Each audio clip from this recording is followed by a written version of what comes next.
El Niño జయంగా ఇప్పటికే కాలం వెనకబడ్డది. వానదేవునికి మొక్కులు, పూజలు, యాగాలు ఎన్ని చేసినా కూడా శినుకు దిక్కులేదు. అసొంటియాల రైతులను ఆదుకోవాలి, లేకుంటే వ్యవసాయం ఆగమవుతుంది అని మన సర్కారోళ్ళు మీది బాజు ఉన్న రాష్ట్రాలతో మాట ముచ్చట చేసి కాలువల ద్వారా నీళ్లు తెప్పిస్తుర్రు. అయితే గా నీళ్లతోనన్నా ఎకరం పారించుకుందామని చూస్తే వచ్చే నీళ్లను కూడా రాకుండా చేస్తుర్రట. మరి గా లెవెళ్ళు ఎందుకట్లా చేస్తుర్రో చూద్దాం పర్. ఏదో పడిపాయే అన్నట్లు కాల్వలకు దిగి ఉష్కె బస్తాలు అడ్డం వేసుకున్న గీ పనిమంతులను చూస్తుర్రు కదా.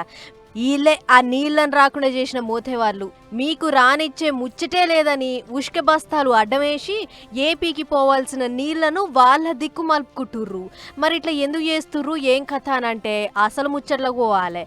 కర్ణాటక రాష్ట్రంలో ఉన్న తుంగభద్ర డ్యామ్ కించి ఏపీకి పోవాల్సిన నీళ్ల వాటా ఉంది కదా, ఆ వాటాకు సంబంధించిన నీళ్లను ఎప్పటిలెక్కనే ఇడిచిపెడుతుర్రట అధికారులు.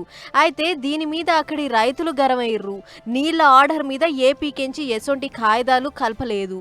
అసొంటప్పుడు మన నీళ్లను వాళ్ళకేంది ఇచ్చేది అని కర్ణాటక రైతులు గిట్ల ఏపీ కర్ణాటక బార్డర్ కాడ నీళ్లకు అడ్డం తిరిగిర్రు.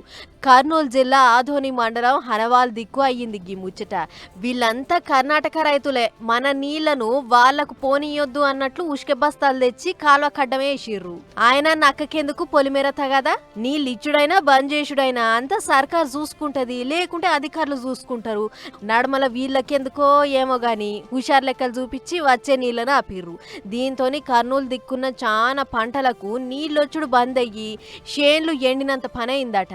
దిగువ కాల్వ 155 కిలోమీటర్ కాడైన ఏగిలంగిది. మరి ఈ ముచ్చట మీద వాళ్ళ మీద చర్యలు తీసుకుంటారో ఏమో గాని మాకు రావాల్సిన నీళ్లను అడ్డుకుంటుర్రు. జర్రగాల కథేందో చూడుర్రి సారు అని అధికారులకు ఫిర్యాదు ఇచ్చిర్రట ఏపీ రైతులు. చూడాలి మరిగా ఏం చేస్తారో.